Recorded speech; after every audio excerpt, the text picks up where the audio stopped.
Yo, what's good? Amateur Lore here, and today we're taking a look at some of the weirdest conference title winners in college football history. Also, with the season just a couple of weeks away, I want to drop one more hot take video, so comment some of your hot takes down below for the 2025 college football season. These videos do take a while to make, so a like and a sub would be pimp if you enjoy the content. But with all that out of the way, enough yapping, let's take a look at some of the weirdest conference title winners in college football history. So the first team we're going to be looking at for this video is the 2001 Maryland Terrapins. Before doing research for this video, I had no idea Maryland was pretty nice in the early 2000s. Terp fans, correct me if I'm wrong, but the early 2000s might have been the most dominant Maryland has ever been as a football program. I won't spoil their record for the season I'm covering, but in 2002, they'd go 11-3 winning the Peach Bowl, and 10-3 in 2003 with the victory in the Gator Bowl. And while those two seasons were probably some of the best football the Terps have ever played, 2001 would see them climbing to heights not reached since the 70s. Before we get into the 2001 college football season, it was a slow build for the Terps to get to that point, as Maryland would be one of the laughingstocks of the ACC from the years 1986 and 1996, only reaching 6 wins twice. 1997 to 2000 wouldn't be any better, with Maryland not being able to crack over 5 wins once. Things needed to change, and Maryland would fire their head coach, Ron Vander Linden, choosing to go with the former Georgia Tech offensive coordinator for the 2001 college football season. Now, it shouldn't be a shock to anyone, with the program struggling over the last 15 plus years and a new head coach, not many outlets were too high on this Terp squad for the upcoming season. From what I could find, most outlets had Maryland finishing 7th in the ACC, which makes total sense. This team was a complete unknown coming into the season. But we all know if they're in this video, they did something really special. And speaking of special, let's take a look at the stars that helped propel this football team into the college football history books. Leading the program in his first year, we got head coach Ralph Friedgen, who'd also win the AP Coach of the Year award in his first season coaching the Terps, which is dope. And he had this squad running like your car after you take it to get service, with the top 20 scoring offense and defense. Maryland fans, I need to know, where do you rank him on your all-time coaching ladder? Let me know down below in the comments. At quarterback, the man trusted with the offense was Shaun Hill, passing for 2,380 yards on the season with 20 total touchdowns. I know those stats are lackluster, but that's because the man on this team was running back Bruce Perry, who'd lead the ACC in rushing with 1,242 yards and 10 touchdowns to top it off. And finally, to round out the offense at wide receiver, the team leader was Jillian Gary, catching 49 passes for 727 yards and 6 touchdowns. Before we jump into the season, I want to shout out the heart and soul of the Terps defense, linebacker E.J. Henderson, who put on a show this season, finishing it as an All-American. Alright, so to open up the 2001 college football season, Maryland would begin with the conference matchup at home versus North Carolina Tar Heels. This contest would be all Terps, with Maryland winning their first game of the season 23-7. The Maryland defense would force 3 turnovers while only allowing North Carolina to reach the end zone once. While on the flip side, the offense, while it wouldn't tear apart the Tar Heel defense, they still did more than enough to move the football, with QB Shaun Hill passing for 86 yards and 2 touchdowns, and running back Bruce Perry rushing for 116 yards. A nice win to open up the season, but their offense definitely needed a little more work if they wanted to seriously compete for the ACC crown. And thankfully for them, they'd be blessed with the tune-up game for their next matchup against Eastern Michigan, where they would perform much better on the offensive side of the football in a 50-3 blowout. Starting with the offense, their outing against Eastern Michigan was night and day compared to their game versus North Carolina, totaling 467 yards of total offense. Shaun Hill was decent from the pocket, passing for 187 yards with a touchdown, and you already know Bruce Perry put in work on the ground, rushing for 133 yards and 3 touchdowns, averaging 8.3 yards per carry. And on defense, they of course would shut down the Eagles, holding them to a measly 124 yards of total offense. Well-needed win for Maryland, bringing their current record on the season to 2-0. That tune-up game couldn't have came at a better time, as the Terps were set to travel to Wake Forest to face off against a 2-0 Wake Forest Demon Deacon football team. Wake Forest would give the Terps a run for their money, being their toughest matchup so far on the season. The Demon Deacons might have probably been able to walk away with a huge win if it wasn't for one man, running back Bruce Perry, who'd have himself a monster football game, putting his team on his back, rushing for 276 yards with 2 touchdowns, as well as adding 30 plus receiving yards. So in total, he had over 300 yards on the game. And when I say he was unstoppable, every time he touched the ball, he would average about 9.2 yards. What a performance, and all this goes without saying, Maryland would win on the road at Wake Forest 27-20. Come on, with Bruce running all over them like that, no matter what they did, there was no way they were winning this game. The Terps so far this season were looking good and playing way better football than expected, sitting just outside the top 25 at this point in the season. If they wanted to make the top 25 for the first time in almost 6 years, a good outing in their Week 4 non-conference game against West Virginia would certainly help their case. Now he goes in motion. The fullback does option toss, goes to Riley into the end zone, touchdown Maryland. Quarter snap, handoff, Bruce Perry inside the 5 into the end zone, touchdown. Big play, 3rd and goal from the 8. Snap back to Lewis, dropping straight back. He looks, he fires. Braxton, catch, touchdown! Single receiver to the right. Maryland showing blitz. Here's the snap. Lewis rolling to his left. Pressure comes. Lewis is hit. Lewis gets rid of the football. It's loose. It's picked up by the Terrapins. On the return, Mike Whaley. Up the sideline he goes. Whaley to the 30, the 25, the 20, the 10, the 5, end zone, touchdown. Hill pointing it out. Snap is back. Here's Hill firing, pass is caught by Julian Gary. He breaks free to the 10 to the 5, end zone, touchdown. Braxton, check your local listings for time and station. Kickoff taken by Terry. He's out to the 10 to the 15 to the 20. Here he goes. Sean Terry up the sideline of the 40 to the midfield stripe. One man to beat Terry to the 30. Up the sideline 20 to the 15, 10, 5, end zone, touchdown, Sean Terry. I formation, wing left, quarterback sneak it is. No signal from the officials. Now they do. Touchdown. It would take max effort in 4 quarters of hard-nosed football, but Maryland would survive West Virginia, winning the ballgame 32-20. The offense didn't play too bad this game, totaling 373 yards and playing a clean game, not turning the ball over at all, with majority of the production coming from, who would have guessed it, Bruce Perry going over 100 again, rushing for 153 yards with a touchdown. Like I said, the offense did their thing, but the real MVP of this game was the entire Terps defense, as they would force the West Virginia offense to commit 6 turnovers, with 4 of them being interceptions. Every single one of those turnovers was important because West Virginia wouldn't have trouble moving the ball this game. They just couldn't sustain drives and score, with a large part of that being the Terps defense forcing all those turnovers. Big win for Maryland, as their record in the season would move to 4-0, and more importantly, they would finally crack the top 25, sitting right at the 25th spot. Now being a top 25 football team, Maryland was expected to play like one, and that's exactly what they would do, giving Virginia a spanking, winning easily 41-21. The Terps had started the 2001 college football season 5-0, now sitting at the 22nd spot in the latest polls.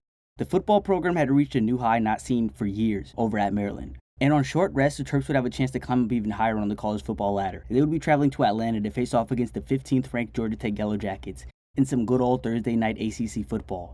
With Maryland rolling so far through the 2001 college football season, how would they fare against their first taste of high-level ranked football action, where they were the only game on TV that night with all eyes glued on this top 25 matchup? Another formation, the tight end Matt Bay in motion. Fumble the football, and Maryland kicked it around, and it's picked up by Henderson. B.J. Henderson! Inside the 5, touchdown! To go the distance. Needing to get to the 30. Gotze is in trouble and goes down. Second and a dozen. 4-man rush. He'll throw for Williams. Jafar Williams. Perhaps here. Will be the other wing back. And they run a reverse with Jafar Williams. He's wide open. He's at the 10. He's at the 5. Touchdown, Maryland. Right now, that Blackney can coach. From the 49, play action. Got past Leon Jones blitz. Throws deep. Intercepted by Okamlawan. The nation's leader in INTs comes up with his 5th. 37-yard field goal is no good. Maryland really tonight for Novak. 32. Missed it right. 4th down. Whaley jumped. Gotze sneaks it and runs it forward for the first down. That's why that works. Here is Gotze. To Glover. Lost the ball, and it's recovered by Tech for a touchdown. Vacation homes. They vacation together during the summer. But head-to-head here tonight. Hill's pass. It is intercepted. Gotze's got a pocket. Got a first down with Smith. Smith, a touchdown!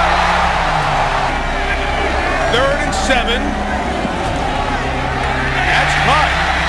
They're going to mark him for the first down at the 31-yard line, too. Will Glover, again, they went out who plays guitar, violin, banjo, and the mandolin. With sweet music for Georgia Tech to put them ahead 17-14. Again, 3-man rush. Down to the 46 to Julian Gary. That gives him an extra 5 or 10 yards. 15 seconds left. Hill needs to hit one downfield. It's complete for a first down at the 28 to Rich Parson, the freshman. Try to tie the game from 46 yards. Online, and it is goal! And we are going overtime. Up at the top. To Perry. Made one-man miss, couldn't make any more. Brooks Bernard holds. Right in the middle. Devon's height formation. They run. Burns. He lost the ball. Maryland wins. They recover the fumble, and the Terrapins are undefeated. 6 6-0, and Ralph Regent comes back to Georgia Tech and wins. Maryland would leave Atlanta with a 20-17 win in overtime over the 15th-ranked Georgia Tech Yellow Jackets. The story of this game would once again be the Terrapins' defense. Coming into this video, I had no clue this defense was turning the ball over at the rate they were, forcing a total of 6 in their matchup with Georgia Tech. Maryland's offense wasn't too impressive, with their star running back being held to under 50 yards, and their QB Sean Hill wasn't too good in his own right, going 20 of 39 for 206 yards with 2 interceptions. I will give him some props though for that drive he put together near the end of the fourth quarter, doing just enough to get his team into field goal range so his kicker could kick the game-tying field goal. As we all saw, once this game went to extras, Maryland would take the lead with a field goal, and then their defense, as they've done all season, would force a fumble, recovering the ball, putting it into this Thursday night showdown with Maryland leaving Georgia as winners. A top 15 win on the road would launch the Terps ranking from the 22nd spot in the country all the way up to the 12th spot, Maryland's highest AP poll ranking since 1985. At the beginning of the season, nobody really expected anything from this Terp squad, and now halfway through the season they were 6-0, ranked 12th in the country, and a legit ACC title contender, as well as maybe, just maybe, a dark horse to make the BCS National Championship game. Now, after covering so many teams on this channel, something that I've noticed is usually after schools come off huge upset wins, they have a really hard time keeping the momentum rolling. A lot of times they lose shockingly in the game right after. Not this time though, as I'm guessing the momentum Maryland had been building all season was just too much for them to lose to a lousy 0-6 Duke Blue Devil football team, winning easily 59-17, bringing their record to 7-0 and their ranking to the number 10 spot in the latest polls. With more than half of the season already behind Maryland, there wasn't too many obstacles standing in their way from winning the ACC and finishing out their regular season perfect. Okay, actually I'm lying. There was one more game left on their schedule that should give them a little bit of trouble, as they had to travel to Tallahassee to face off against the 19th ranked Florida State Seminoles. After this game, there wasn't any other team on their schedule that they couldn't beat. They just had to survive a Saturday in Florida. If Maryland could win this game, they'd be sitting in the perfect position to make a run at program history.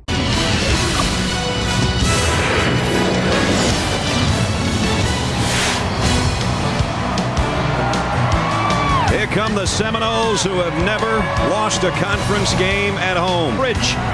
Ralph Regent, who's got his Maryland Terrapins all fired up. And they've got the freshman in there that works from a slot. And the option straight ahead is a fullback, and he's gone. There's the option. Lynch straight ahead. The big fella's going to rumble for a touchdown. Nope, option this time. Dangerous, but they get it to Riley, and he scores. Thinking about a safety blitz. 2nd and 9. Throws. Gardner, touchdown. Ricks, the slant. Tollivan Gardner, touchdown. Hill, long stretch, handoff, Perry. Broken tackle, he'll score. Touchdown, Maryland. Out there on the left wing. Greg Jones, one stiff arm, cuts inside, touchdown. Here's the option. It's Hill, it's a touchdown. Maryland. Play action for Ricks. Might want it all. Going to the end zone to Gardner. Got him! Touchdown! 5 here. They will throw. And they're going to lob it over there on a fade. And this one's caught, and it's Bell, and it's a touchdown. How about that? Confidence catch number 1. Beautiful catch. Damn. Unfortunately, against the Florida State Seminoles, Maryland would fall just short, losing in a shootout 52-31. Early into this game, the Terps actually came out balling, holding on to a 14-0 lead with less than 5 minutes into the second half. And just when Maryland looked like they were starting to assert their dominance in the football game, the Noles would respond with 21 straight points to close out the half up 21-17. The Terps would punch back, retaking the lead, but in the end, the Florida State Seminoles offense would be just too much for Maryland to handle. After watching this game, I couldn't help but notice Maryland's star running back was barely able to get going, finishing the game with under 67 rushing yards, and usually it's the Maryland defense forcing all of the turnovers, but this game Florida State's defense would force the Terps to commit 4 costly turnovers, and in the end it would put Maryland into a hole that they couldn't climb out of. This loss was tough and pretty much ended Maryland's BCS national title hopes, but they were still playing for a lot, such as winning the ACC crown and making it to a BCS bowl game. And I know that loss must have hurt, but they needed to regain focus to close out the season strong, or risk wasting such an amazing season. 7-1 and now ranked at the 15th spot in the latest polls, the Terps would be blessed with a nice non-conference game in the middle of their season against the Troy Trojans. No need to spend too much time on this ball game, as Maryland would go to work, winning convincingly 47-14. Maryland had 2 games remaining on their schedule to end the 2001 college football season, both of which were conference foes such as the Clemson Tigers and North Carolina State Wolfpack. Florida State would finish this year 6-2 in ACC play, so with Maryland losing to them earlier in the season, they had to be perfect through these last 2 conference games. There was no room for error. Beat Clemson and North Carolina State, and the conference title was yours, as well as a trip to Miami for the Orange Bowl. That started at their 20. With a give through the middle and with the legs churning, touchdown, Mark Riley. With 101 and a half, leading 10-6. Hill, plenty of time, looks to the end zone, touchdown. Listen by Matt Murphy. Hill hurried, getting away. 53 yards, 3 interceptions through the air, and never really became a running threat tonight. In traffic, another interception by Maryland, and a big return by Randall Jones.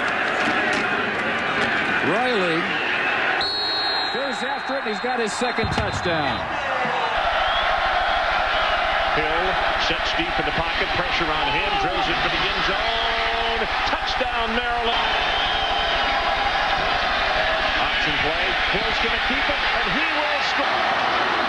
Rivers, play action, rolls it, still rolling, and throws it. Touchdown, NC State.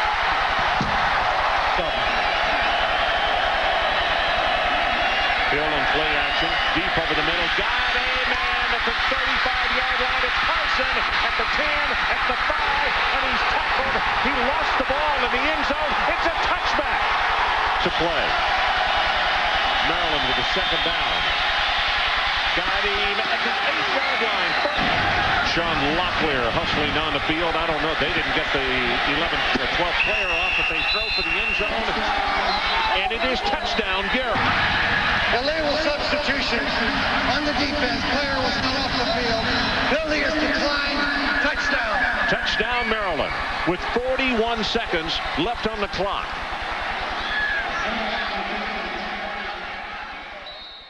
Maryland would finish off the 2001 regular season 10-1, winning both of their final games to secure the ACC title. Starting with their match against Clemson, this game was a nice dominant performance from the Maryland Terrapins, winning 37-20. The Terps were never really in any trouble during this game, being up 24-6 headed into halftime and leading 34-6 with about 10 minutes left in the fourth quarter. Quarterback Sean Hill would pass for 189 yards and toss 2 touchdowns, and their defense would get back to turning teams over at an insane rate, forcing the Clemson offense to commit 4 turnovers, 3 of which were interceptions. On the other hand, their final game to close out the regular season versus North Carolina State Wolfpack and Phillip Rivers would be a much tougher match for the Terps that would go all the way down to the wire, requiring a touchdown in the closing minutes to secure the W. I haven't gave the Maryland quarterback Sean Hill too much props this season, but in this game he might have played his best football of the entire season, passing for 296 yards with 2 touchdowns. But most importantly, he led his team on a clutch last-minute drive that ended in a passing tud to Jillian Gary, who was also having himself a hell of a game, catching 7 passes for 74 yards and 2 touchdowns. Both of them played a huge role in their 23-19 win over North Carolina State. The Terps were now sitting with the record on the season at 10-1 and had done the unthinkable. Came out of nowhere to capture the ACC title. It's really crazy that a team with a first-year head coach and a lot of uncertainty coming into the year could pull off a 10-win season, winning a lot of tough games along the way as well as climbing up as high up in the polls as the 6th spot. Terp fans, please let me know down below how the ending of this regular season felt during this time, like way back in the day. I'm really curious, I want to know. Alright, while Maryland was celebrating winning the ACC title, they knew the job wasn't done just yet. They still had a date with the 5th-ranked Florida Gators in the Orange Bowl. Man, I would have loved to end this section showing the highlights, but Maryland would get smacked by Florida losing 56-23. And I want to end this section on a positive note. So although Maryland would finish the 2001 college football season with a loss, their 10-2 record was still nothing to scoff at. We really need Maryland back playing at this high of a level. College football is so fun when you have teams like Maryland competing for conference titles. Now that they're in the Big Ten, what if they pull a 2001 and win the Big Ten out of nowhere? That'd be sick, right?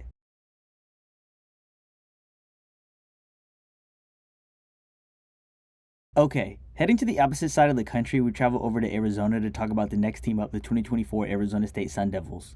Ever since I started this little series on my channel where I take a look at some of the weirdest conference title winners in college football history, I had this Sun Devil squad on tab, just waiting to put them into one of these videos because what they pulled off in 2024 was the stuff of legend. But it wasn't all sunshine and rainbows. To get to the figurative pot of gold, Arizona State had to go through some trials and tribulations, having back-to-back awful seasons in 2022 and 2023, where they would finish 3-9 in both seasons. Coming into the 2024 college football season, the Arizona State football program was one of the laughingstocks of the Power Four. I don't think anybody at the time was really taking this football program very seriously. And the proof is in a lot of the 2024 Big 12 preseason predictions. Most lists would have Arizona State placed at the very bottom.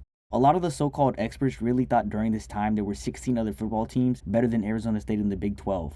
This 2024 Sun Devil squad might be the most overachieving squad I've ever covered. So let's rotate over to some of the personnel and take a look at the big names on this Arizona State football team.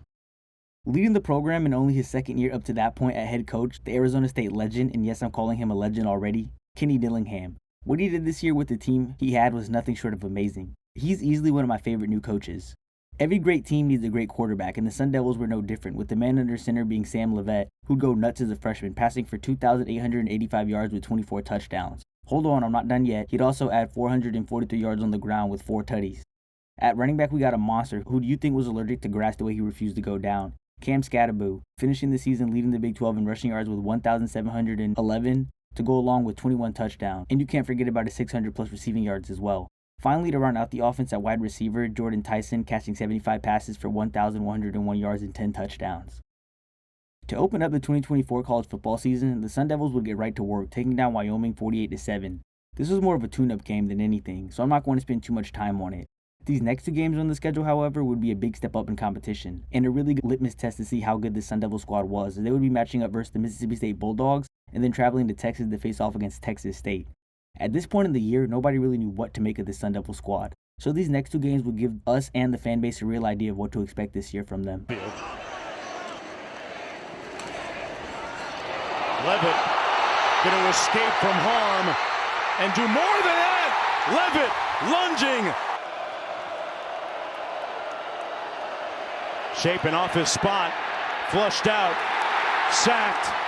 The ball came loose, but he was tackled first. No, they're going to rule touchdown. Touchdown. Keeps it.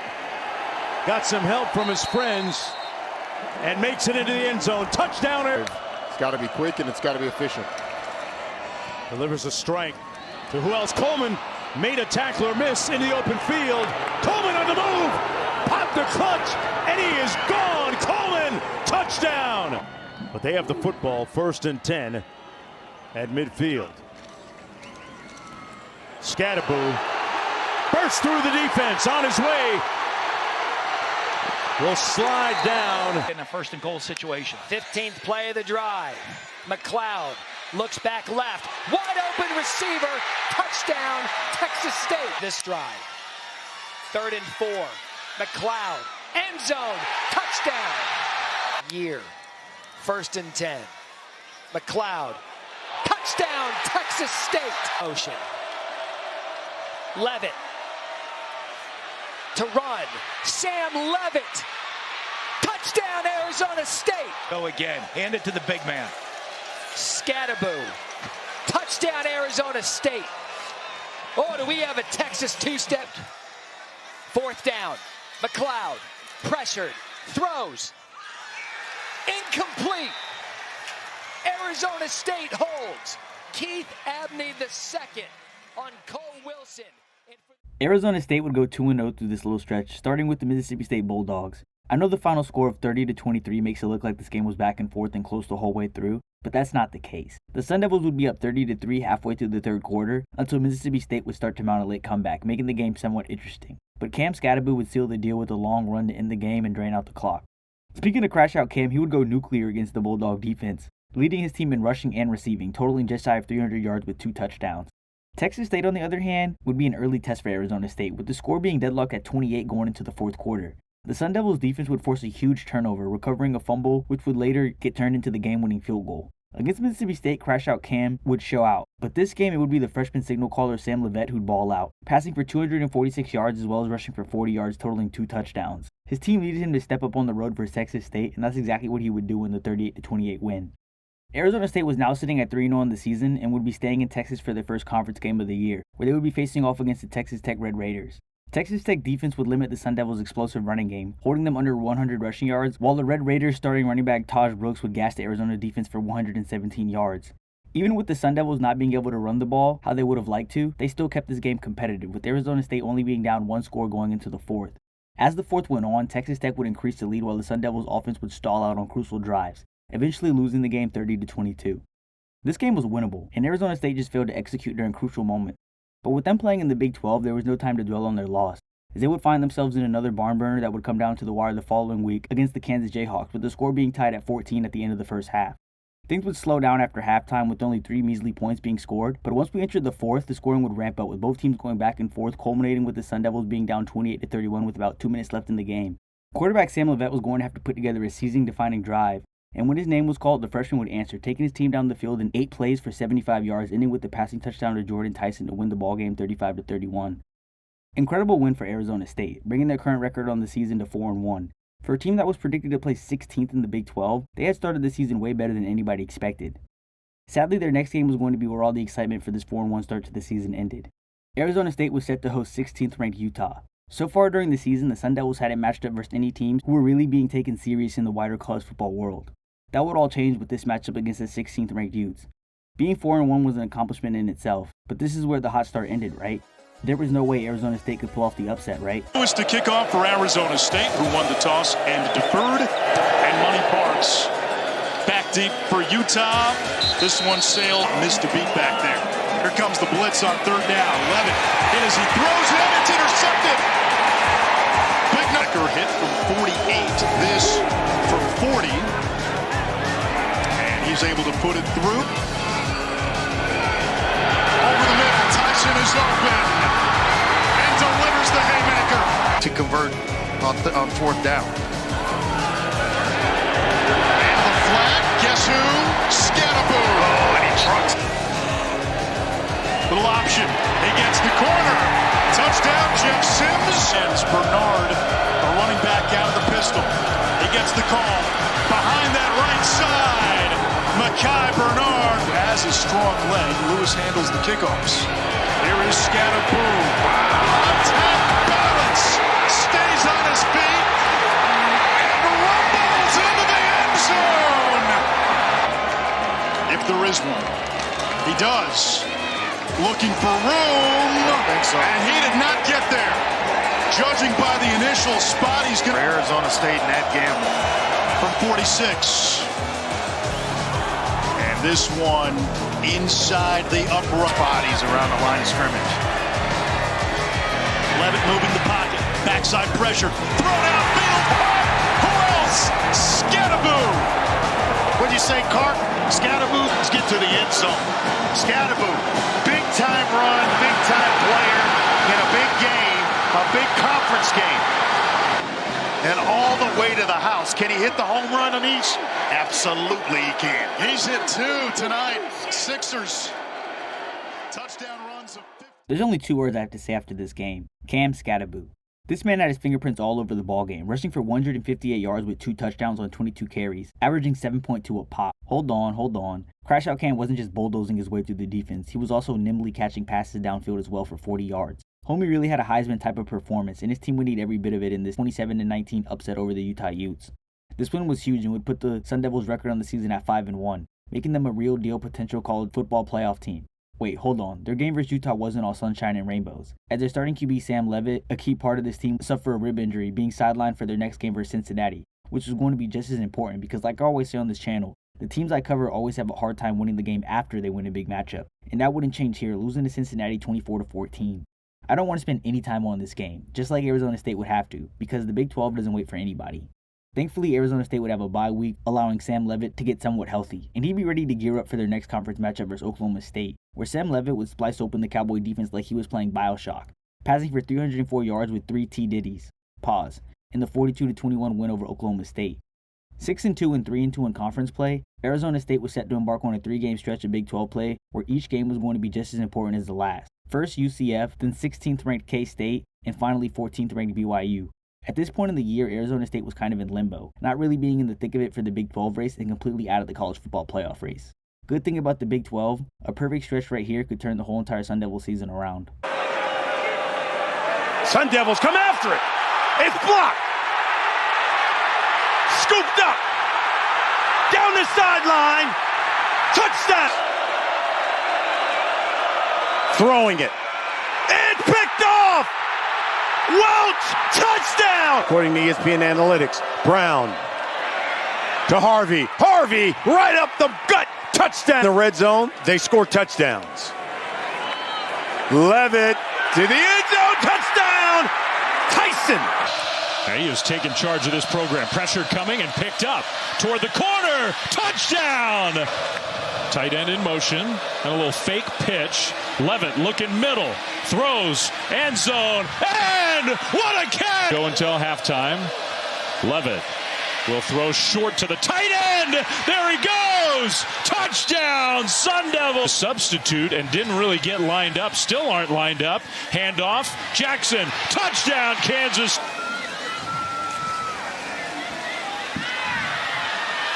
Johnson. Interception in the end zone. And that'll finish it up. Another touch for Scadaboo. Stumbles toward the goal line. And he's in for the Arizona State touchdown. Levitt off play action, just his 5th pass attempt of the game, and it's caught for a first down by Tyson. And he's still going. Tyson breaking a tackle. Finally, Tyson bottom of your screen. It will be Scadaboo, and he's into the end zone for the 2nd time already. One. Scadaboo, again a broken tackle, and he can walk in. Touchdown. 3rd of the first. Hand off to Marion on the jet sweep, and he's into the end zone. Touchdown, BYU. Great athlete playing some really good football. Play fake, Levitt setting up, got a receiver wide open downfield. It's caught by Guillory. What a bounce back by Arizona State. Touchdown, Devils. O'Neal with 2 sacks on the season. Hit the arm of Retzloff there. Retzloff, quick throw, receiver wide open. It's Phillips. He hung on to that one, and it's a touchdown. Instead, it's Marion again on that jet sweep, trying to get the corner, and he's into the end zone for the 2nd time. 4-man rush this time. Retzloff's pass, picked off at the 40-yard line. Robinson, he might take it back, being chased by Retzloff, and finally tackled at the 10. What a huge play. Robinson saves the day, maybe saves the season for Arizona State.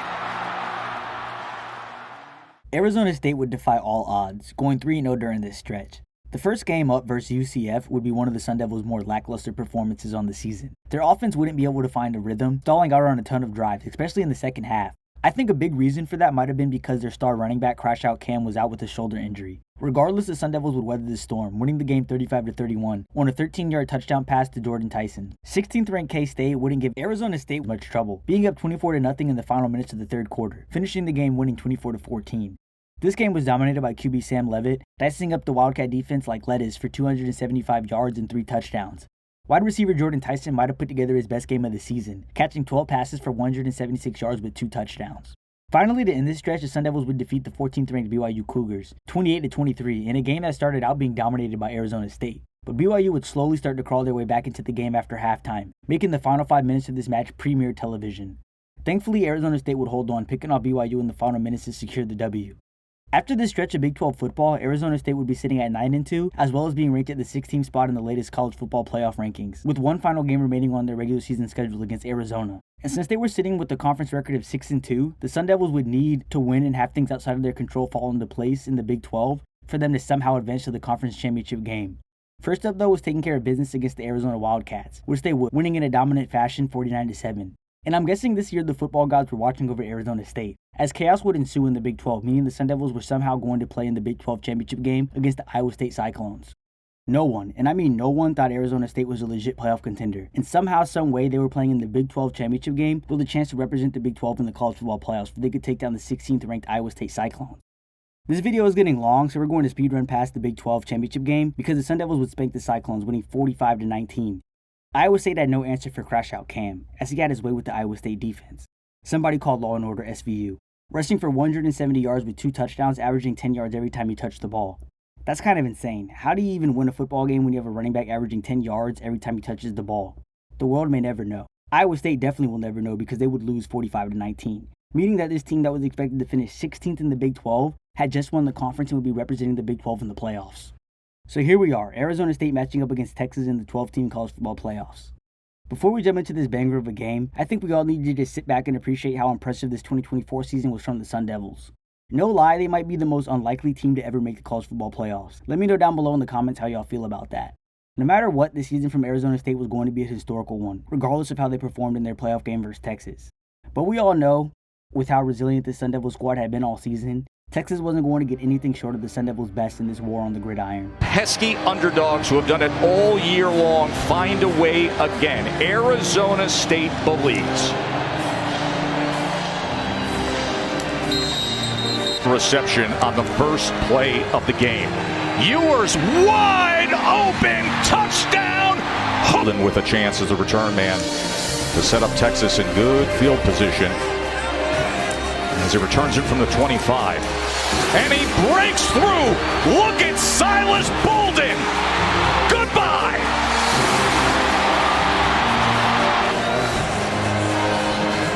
First down, Levitt. He is wiggly, isn't he? Look at Sam Levitt. He's in. Gets man coverage. Oh, the ball is loose, and it's going to be a safety.